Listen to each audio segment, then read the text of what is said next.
మీ పేరేనా? అనిల్ రెడ్డి. ఏం చేస్తుంటారు? Auto driver. Auto driver. చెప్పాలి, ఆటో డ్రైవర్ల పరిస్థితి ఎలా ఉంది తెలంగాణ? తెలుసు, అందరికి తెలిసిన విషయం. ఇంకేముంది, రోడ్ మీద ఉంది. ఇంకేముంది. అంతేనా? ఎందుకు అంత ఒకసారి ఆ?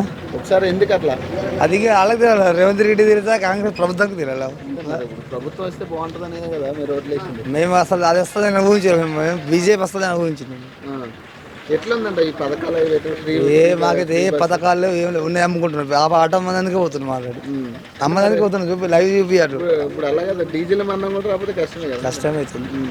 మరి ఇది ఎట్లుందంట బీజేపీ పైన అయితే ఎట్లా ఉన్నది కూడా మోడీ ఇంకా దానికి తిరుగులేదు. ఎట్లా చేస్తుందంట? 2 టర్మ్ సూపర్ సూపర్, మాకైతే సూపర్. ఎట్లా పథకాల విషయంలో పథకాల విషయాలు అభివృద్ధిలో అన్నిట్లా ఇప్పటిదాకా ఎవరు చేయలేరా? అంత పెద్దది మనది చేసిండు. ఇంకేం కావాలి? అది సరిపోతుంది, అదే సరిపోయింది. ఆయన గురించి చెప్పాలంటే గొప్పగా ఇంకేమీ లేదు. మరి మీకు ఎంపీ ఎలక్షన్లు వచ్చినాయి కదా? అవును.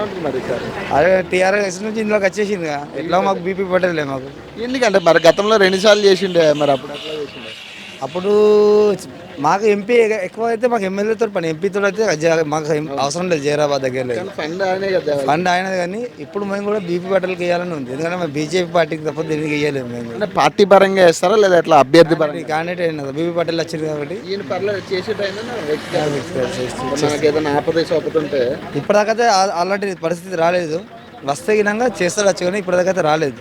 రాలేదు. మరి పైన మోడీ ఎందుకు అనుకుంటున్నాం? ఎందుకు మోడీ అనుకుంటున్నాం? మోడీ అంటే అది ఇక చెప్పాలంటే ఇంకేదో మన ధర్మం కోసం చెప్పాలంటే మోడీ కావాల్సింది. మరి కాంగ్రెస్ వాళ్ళు కూడా ట్రై చేస్తారు కదా. ఎవరు ఏం చేసినా ఆయన గురించి ఇక దానికి మించింది చెప్పలేము మనం. ఇక థ్యాంక్ యూ. అంటే పైన మోడీ, ఇక్కడ బీబీ పటేల్ అంటారు. ఏడైనా ఇదే ఉంటుంది. ఆయన లేకుంటే ఇక మనం వేస్ట్. ఇక థ్యాంక్ యూ.